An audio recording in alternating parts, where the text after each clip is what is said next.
Facebook tutorial, I'm going to be showing you how to make more friends and how to fool everyone into thinking that you have a better life than you do. That's not entirely true, but we should be friends, mind you. I think that's a great idea.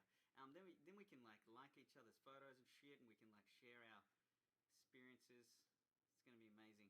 So let's jump into DaVinci Resolve, and I'm going to be talking about how I got from, say, this shot to this. So it's the same shot, obviously, but what I've done is enhance certain features of this young man's face, and also played with things like contrast and color, and the results, dare I say, are magnificent. So how did I get to this place, and what were the thought processes along the way? Now, I'm not going to show you how to use DaVinci Resolve as a software guide. You can look that up on YouTube. There's hundreds of tutorials that teach you how to import these drives, how to manage your footage, how to conform the footage to a timeline, but basically I want to talk about the coloring aspect. So let's jump straight ahead into that. Now here is the finished product. DaVinci Resolve works with nodes. Now this might look like a very complicated, this may seem like a very complex grade, but when you break it down, it's actually quite simple. Basically all we're doing is we're saying, first step, let's balance the nodes. Second step, let's have a look at different aspects of the image that we want to adjust. Third step, let's have a look at the focus of the image and where we want our viewer to look. How do we enhance that? And then we have a final contrast node, and then just a final minor adjustment node. But I'm going to go through all of this stuff right the fuck right now. So let's have a look at the original shot right here. Now it was shot on red. I shot this with my Red Scarlet X, actually the very first film that I shot with my Red Scarlet X. And if we have a look at the clip properties here, you can see that we, by default, the way I shot this was with red color 3 science and a gamma curve of red gamma 3. Now what the hell do these things mean? Well, the color space is referring to red's interpretation of the color from the sensor. So when you press record, you're going to be recording or decoding the raw data into this specified color range, which Graham from Red has created and his team. Now this is their best, most latest color science, which is red color 3.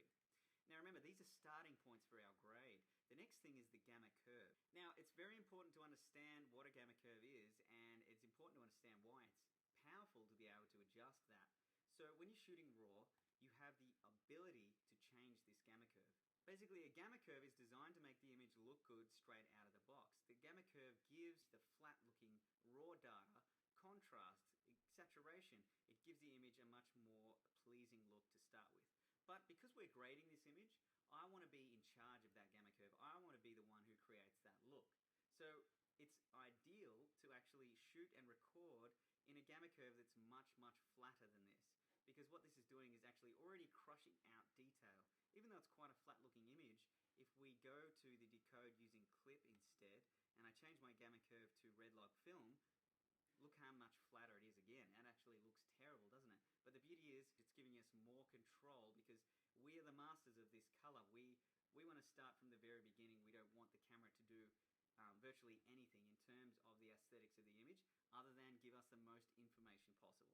So that's why people talk about shooting flat, and that's exactly what we've just done here. Thanks to the ability of RAW, we have changed our gamma curve to red log film.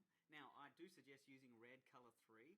So here we have a good starting point, but what do we do creatively to make this shot really, really sing? Because if you compare these two shots, they're vastly, vastly different. So the first thing we do is we look at the contrast of the image. Is there a black point in this image? I don't think there is. It looks very washed out to me. There's no pure black in here. Now you might think under this little collar here, or maybe that black stripe there is pure black, but hold on a second, let's compare it to this black here. That's pure black. So we actually have no pure black. Now I'm just using these as a guide here, but what if we need to scientifically prove that we have no pure black? So let's right click on our image and go to show scopes. Now what we're going to do for the most of this tutorial is just be using the waveform monitor. So what I'm going to do is go to this top left hand scope and click on this little rigid button, change that to waveform, and now if I click on 1UP, it'll just show me the waveform, which is slightly bigger too. We can enlarge that to give us even more definition, which is great. Now we're talking about creating a black point, and if we look at the information that lies on this graph, 0 representing pure black and 1023 representing pure white, we can see that most of our image lies in the center There is no pure black. There is no pure white. We need to expand our contrast. So what we're going to do that is jump over here to this little wheel, and we're going to play with our color wheels. Now, our three-way color corrector, our color wheels, are broken up into 3 sections. No surprise there. Each section, lift, gamma, gain, represents, basically, if you just put it in layman's terms, lift represents your shadows, gamma represents your midtones, and gain represents your highlights. So, shadows, mids, and highlights. Now, each wheel can play with the color of each portion of that image, so the color of the shadows, the color of the midtones, and the color of the highlights. But we also have this little slider down here which allows us to move those values around. Now, what we want to do first is grab our lift and slide it to the left and drop all of our information down to the bottom of the screen. So now you can see right here that we actually have a pure black point. And my guess is that this portion of the image, if we use this as a guide of our visual representation, if we overlaid this graph onto this image, it actually represents everything you see in proportion. In other words, if we jump across this much from left to right and jump across this much from left to right, you can see that there is a pure black point right here. So if we could overlay that on there, that would be cool to demonstrate that. But you understand what I'm saying, right? So now we have created a black point, but the only pure black in this image at this stage is this portion of his backpack strap and maybe a little bit over here on this portion of his backpack strap. But before we jump ahead and just agree that that's pure black, there's something that I need to mention about a cast in the shadows. Now, when you look at the waveform monitor, you can see that there are indeed colors, red, green, and blue, but there's also variations in color like purple or pink or white. Now, what does this mean? Well, it means that when these colors of light overlap each other, if they overlap at all exact equal proportions, the light actually turns white, which means this is a pure white or / grey neutral light shining through. So when all red and green blue channels match, they turn white. This is really important to understand because when you look at the shadows, you'll notice that they're actually blue and green, and the red is sitting much higher. So when you're balancing an image, first we want to create contrast, but we also want to keep note of the color cast that lies within those shadows. So how do we adjust that? Well, let's jump straight to our color wheel this time, and let's slide it around and just look what happens to those shadowy colors. What we want to really do, if we really wanted to balance out these shadows, is we want them to be white. So if we just slide them around a little bit, we're getting a much more balanced black. So now these shoulder straps are actually black. They're not just half black because the red channel wasn't actually touching black. They're actually pure black. But not all portions of our shadow is, but that's fine. So you can see over here that this portion of our shadow realm has red or magenta in it, but that's fine. So once you understand that, you're off to a very good start. The next thing we want to do is play with the highlights. Now, if you look at these highlights, you can see that there's a bit of green in our highlights. So once again, we want to correct that. So what I'm going to do is slide our highlight gain slider around. And once again, we want our highlights to all match and be pure white. So that's looking better. Now we have almost a pure white, and it's got a little bit of yellow in there, but that's fine. It is sunlight, right?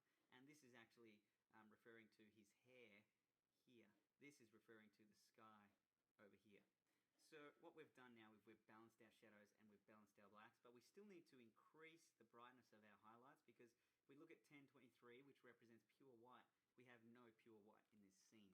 So let's just quickly have a look at the image and ask yourself, should it have a pure white portion of the image? And indeed it should. I mean, look at this highlight in the back left corner here. That is the sky and it's completely blown out. So yes, that should be pure white in terms of the first node when balancing this image.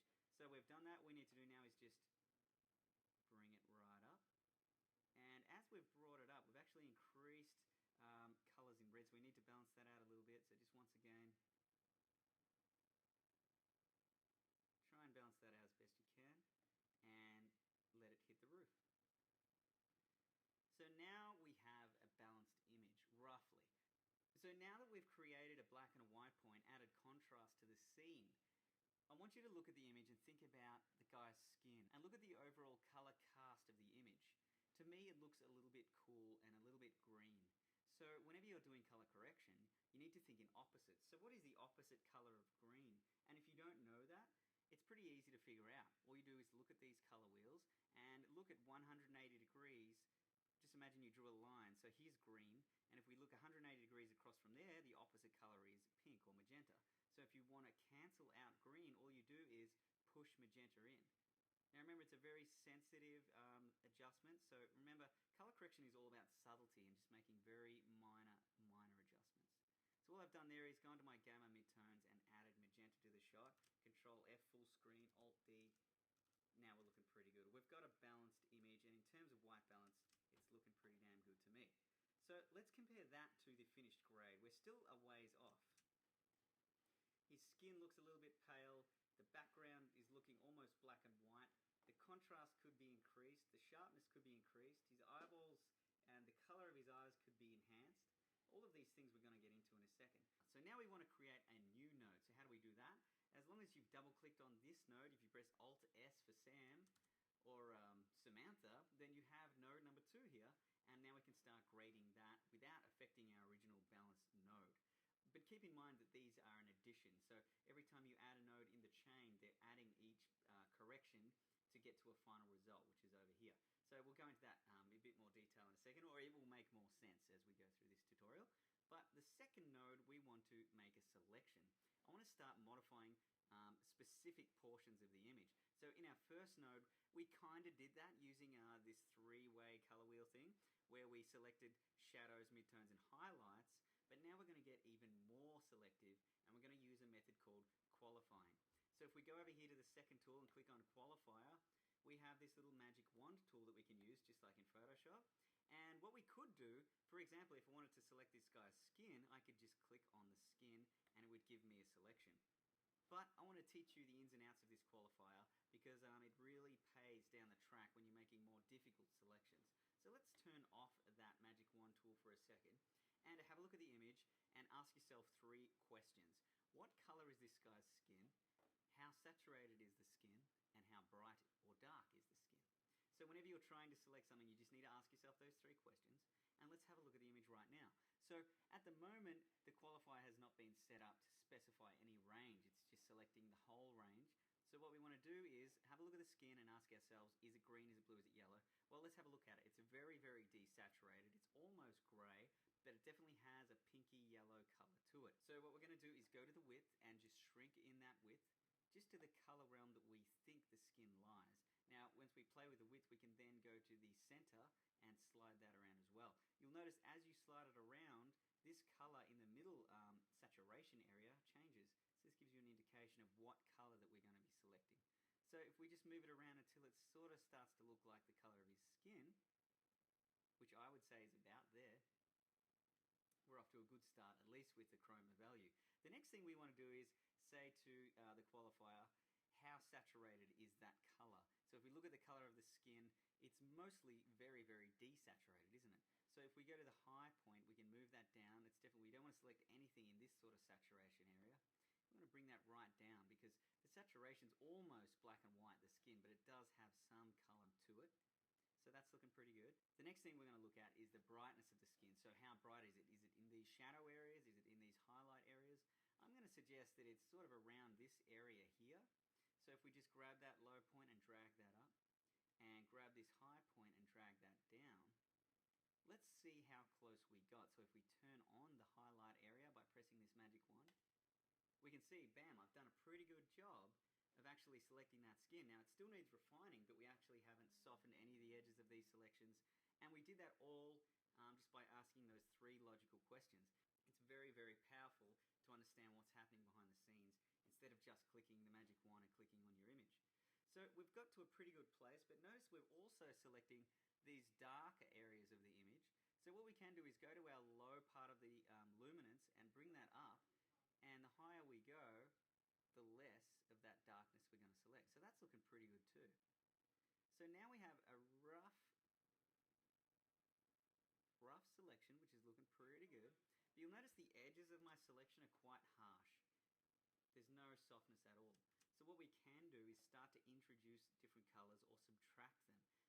So I can shrink the width of my color range because I know I don't want to select anything green, but you can see here that my selection is actually including some green. So I could move the center of that over to the left, and now you can see I got rid of that green grass.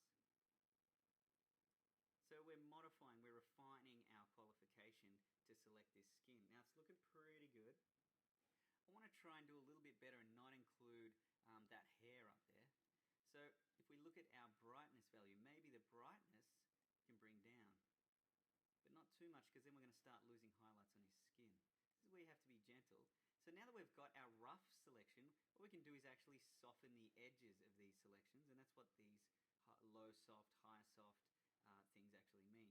So if we can soften the edge of the high area, you can see now we're getting a much nicer selection, sort of just getting the skin.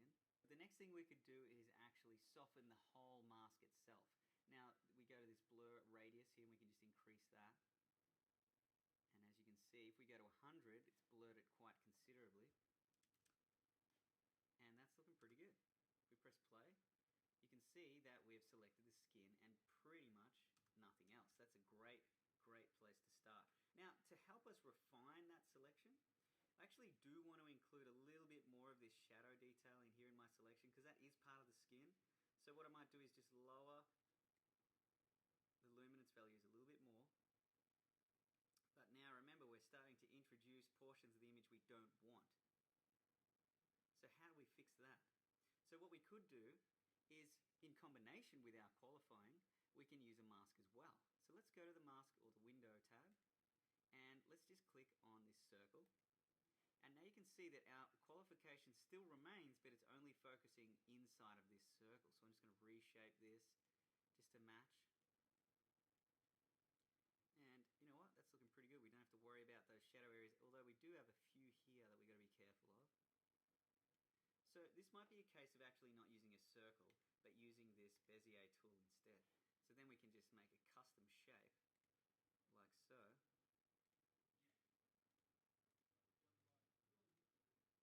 And now we can soften the edges of that shape just by moving the yellow portion, because the yellow portion of the window actually refers to how soft that part of the mask is, as you can see down here. So the further away the yellow is to the green, that is how soft the selection is going to be. So we can just modify this. And now we have, pretty good selection. Watch out for the side of his neck there. So the other cool thing about DaVinci is, now that we've created this selection, we're not working in Photoshop. This is not a still image. This is a moving image. So we need this mask to actually stick to this part of the image. So how do we do that? Let's go to this little crosshair button here. And now if we just press play, it's going to analyze the scene and try and keep this mask stuck to this guy's face, which is awesome. But what I've found is, depending on the shot, if this guy's not moving towards or away from the camera, right? So we don't need to include a zoom analysis. So let's turn zoom off. And now if we just press play and just watch what happens, DaVinci will track the guy's face and usually do a very good job. So we might need to refine it a little bit, but if we just let that go, it's keyframing our mask for us, which is fantastic. So now we can just drag our cursor back to the point we pressed forward, and now we want to track in reverse, so let's press backwards from there. For this exercise, that should do us. Now, you'll notice that the mask doesn't actually perfectly track. So sometimes you might want to go in and make some little adjustments yourself. So for example, where his face sort of crosses, his cheek crosses the mask there, I might want to make a little adjustment to that and keyframe it myself. So what I'm going to do is go back to where it's not crossing, which is there, and make sure I've double clicked on node number 2, which is this node, the one we're working on. And then if we go to the keyframe down here, where it says number 2, if I press A for auto, enable that, now all I have to do is just make one little adjustment to our mask, and you'll notice a keyframe automatically pops up. So what we can do now is expand that keyframe window just to help us, and we can zoom in a little bit too. And now what I'm going to do is just scrub through this until his chin crosses that, and I'm just going to keyframe it myself. And you could go through this whole clip and literally just keyframe everything just to a finite detail. But so now you'll see the mask animates according to my new keyframes.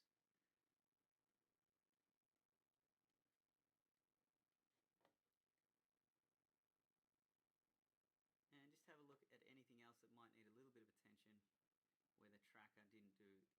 job. It's looking pretty good.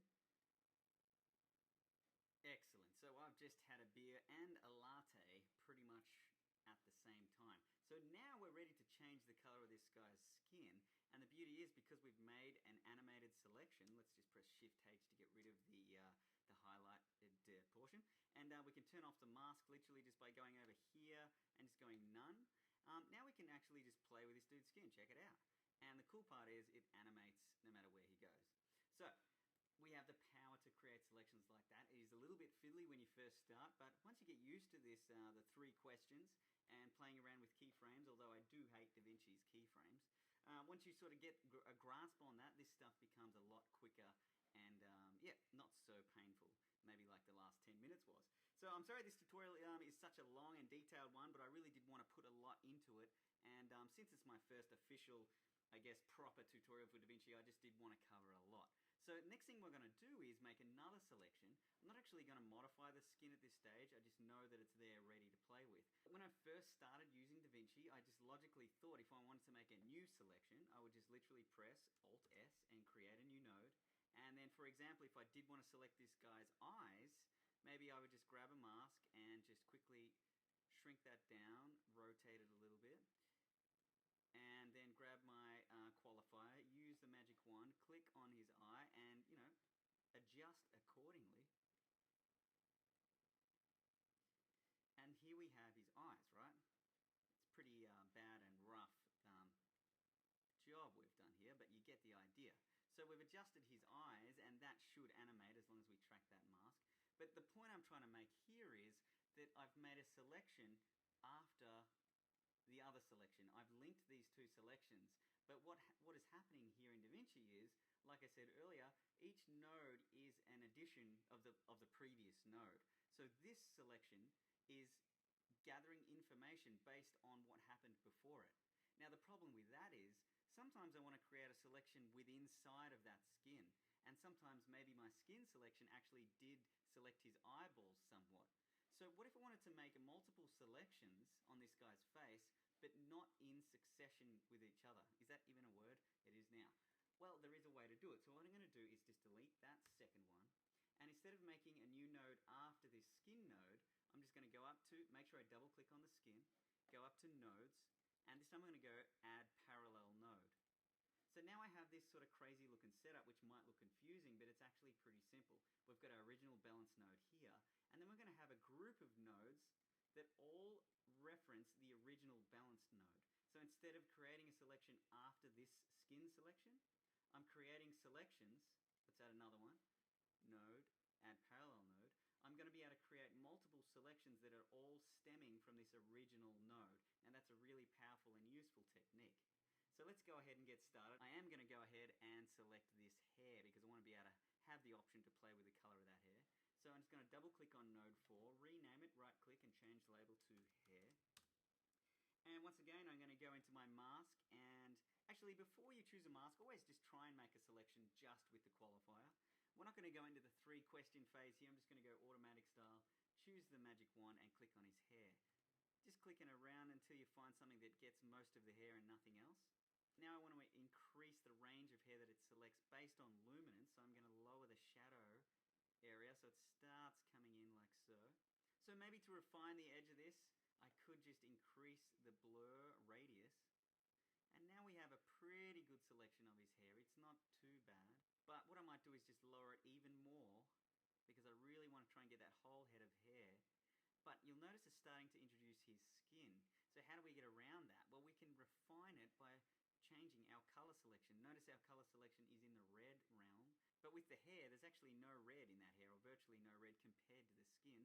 So all we need to do is close the width of this and just shift it to the right, and hopefully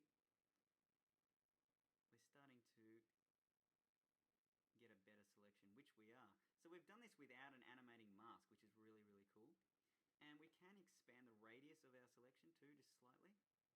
And that's looking pretty damn good. So we could, just for the hell of it, get rid of these extra components that have been selected by using a mask, but this time it'll be a lot simpler. So I'll just use a window and use a round one this time. And we just sort of plonk it there. And once again, just go to the tracking palette, turn off the zoom for this particular shot. And now all we do is just press play and just analyze the frame. So it's going to do a very good job of that, I assume. And hell yeah, it is. So once you've tracked that, just go back to the starting point where you started tracking, and you can just always go reverse as well and just track backwards. So just for the sake of this tutorial, I'll just use this sort of inner section here. Keeping in mind though that if your subject does walk off the frame, that's usually when the tracker stuffs up. So how do you combat that? Well, this is where you need to do your own specific keyframes. So for example, at the end here, the tracker would most likely stuff up and need a little bit of help. So what you would do is, you go to that end frame just before he walks off, and you need to double click on the layer that you want to keyframe, which is number 4. Go down to number 4, enable auto keyframes. Just move the mask slightly, and a keyframe should pop up down here. And then just scrub through the timeline until he walks off shot, and just drag your mask manually.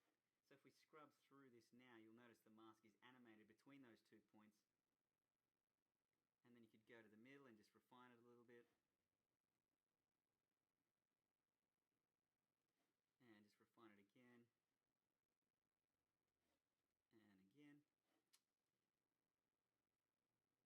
And there we go. So not only did we use the tracker to help track most of the shot, but in problem scenarios like that, you just need to enable auto keyframing and do it that way. So now that we have our hair tracked and our skin tracked, we're looking pretty good. Let's jump straight on to the next one, and this time I'm going to select his eyeballs.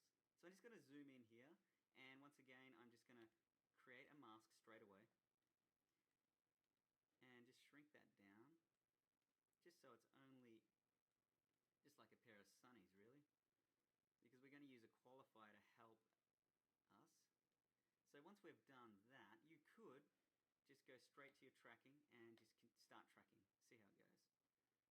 So it should do pretty well. It's nice high contrast, good detail. The tracker should be fine sticking on those eyeballs. It seems to be doing a good job there. And in a second, we're just going to add a qualifier to this mask. So I'll just scrub back here until I find a clean frame where his eyes are open. And now I'm going to go to the qualifier window, click the magic wand, and just click on one of his eyeballs.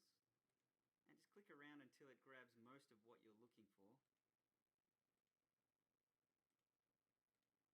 And then we may need to go in and refine it a little bit.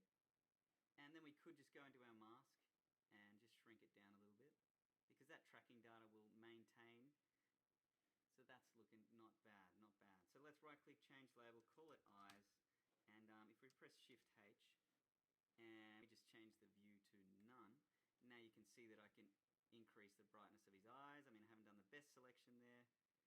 Put some blue in there. And if I press Control D and turn that on and off, you can see what I'm doing there. So obviously we can do a better job, but you get the idea. Now the beauty is that all of these selections, the skin, the hair, the eyes, are all based off this original balanced image. So they all have full data to be able to track from and key from. Now this parallel node here actually isn't very useful for us in this particular example, but it's absolutely necessary for this setup. So basically we have our balance node on the left, our parallel node on the right, and now before we go any further we need to add another node. So now we have our group of selections. There's one more selection I need to create, and that is the shirt. Just because I feel like the shirt is a little bit lacking. It looks a little bit grey or blue, and I really want to make it white and crisp. So I'm going to create one more selection. So if we just double click on the top layer and we go nodes and add parallel again, then we'll have an extra one there. Right click on that and just call it shirt. And double click on that node, go to our qualifier, click on the magic wand, same stuff, and just click on the shirt. Now straight away DaVinci's done a pretty good job there. It's going to increase the highlight range. And if we turn the hue off, let's just see what happens. Now what I'm going to do is actually draw a mask around the shirt, but in some instances, this is why it's handy to understand this 3-question system: what color, how saturated, how bright. Because when you're making a selection, sometimes you actually don't want to include color information. For example, this shirt, it's mostly luminance, and for me to get a clean key, I I need to actually tell it turn off the hue, and now you can see I've selected the edge of that as well, which is great. The only problem is now I'm selecting all variations of saturation and luminance, which does include the color red. So what are we going to do about that? Well, I'm just going to draw a mask around it, and that's going to help our selection. But I am going to just increase this high range all the way to the top. So then I'll just go to our mask, and I'm going to use the Bezier tool this time and just draw a nice, when I say nice, a quick mat around that. And yeah, just refine that a little bit. And what I could do is just increase the blur radius. And you know what? I am going to reintroduce that hue and just try my best to not select the skin, but try and get as much of that shirt as I can and just soften it even more. So that's not too bad at all. So we just need to track that matte now, so I'll just press Analyze Forward, and DaVinci's going to do an amazing job of that. Little things like this is really what brings, color correction to life. It's what don't you like about the shot? That's the first thing I do. I look at it after my balance. I'm like, yeah, the skin doesn't look so good. The hair could be different. The white shirt's not crisp enough. The eyes aren't bright enough. So if you look at things like that, think about what you want to change. It's just awesome to be able to actually go ahead and do that. It's really rewarding when you get the result that you hope for. So hopefully this tutorial is going to help you with that. So there I've analyzed forward. I'm just going to quickly analyze back as well. And alright, so that's looking pretty good. Let's just pause that there. Press Shift H. And yeah, so now we have the shirt, the eyes, the hair, and the skin. This is really, really cool. So I'm just going to reset those eyes because I did play with those before. But we actually haven't done anything since our balanced grade, although we are very prepared to do so. What we're going to do now is, well, I'm actually not going to change any of these things just yet. I'm going to add one more node outside of this parallel node. Now this node is going to be called my contrast node. And I haven't actually added a contrast curve, so to speak. What we did in that first node with the balancing was basically just giving the image some sort of contrast, but not a look in terms of contrast. So now I'm going to use curves to create contrast. Now, if you don't understand curves or how to use them, I have a lot of tutorials on my blog, mattscottvisuals.com. Check out there, I've explained curves about 1 million times, but I'm just going to create an S-curve right now, so I'll just drop the shadows a little bit and raise the highlights a little bit. So here we have some pretty nice looking contrast. I'll just press Control D just to turn that on and off. And while we're at this contrast, I might just rename it and call it Color Color Contrast. So it's both. And what I could also do is increase saturation by 10. So now the saturation's increased, the contrast is increased. If I just do Control D just to cancel that node, we can see the difference there. So I actually haven't changed any of these components yet. All I've done is balance the shot and added a contrast curve. So it's starting to look a lot better. But let's compare it to the final shot. There's definitely a lot more color in the grass. His eyes are more pronounced. His skin looks better. There's a few things we still need to go with this. But the beauty is most of the hard work is done and the rest is just fun tweaking. So the color contrast is done. But now we're going to go back to the skin and we can just push in a little bit of warmth in there. Seeing as our highlights and mids can really create the look you want. And with the hair, I'm just going to add a little bit more yellow to the hair to make it look a bit more blonde. And with the eyes, I'm just going to increase the luminance of the eyes with the highlight slider and then the gamma slider. And I'm also going to drop some blue in there, and if we just zoom in, seeing as our highlights and mids can really create the look you want. And with the hair, I'm just going to add a little bit more yellow to the hair to make it look a bit more blonde. And with the eyes, I'm just going to increase the luminance of the eyes with the highlight slider and then the gamma slider. And I'm also going to drop some blue in there, and if we just zoom in, we'll go to the gamma and drop some blue in there as well.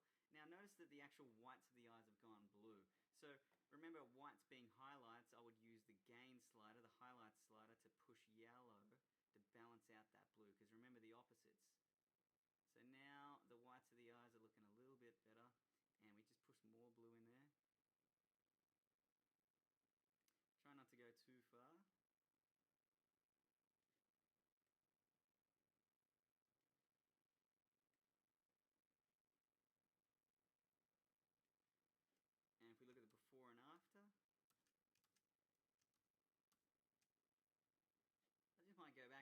skin, and I think it's just a little bit magenta. I'm just going to put a bit more yellow into that. Now I'm going to jump down to the shirt, and I'm just going to increase the brightness of the shirt using the gain. Remember, it's all about subtlety. And I'm just going to push a bit of yellow into that as well, just to warm it up a bit. Now if we press Alt-D, that's going to disable all nodes. So Alt-D will show you the original shot, and you can see we've come quite a ways. But the beauty is we have a lot of control here. This setup really, really works. Now what if I wanted to affect everything outside of a selection? The way DaVinci works is it's really powerful. Let me just demonstrate with a single node here. So I've just added a new node, and I'm just going to add a mask here. So here's a mask. Now if I made that dark just by dropping a curve in there, you can see that the inside of the mask is dark. But what if I wanted to maintain that correction, but then add a correction outside of that same mask?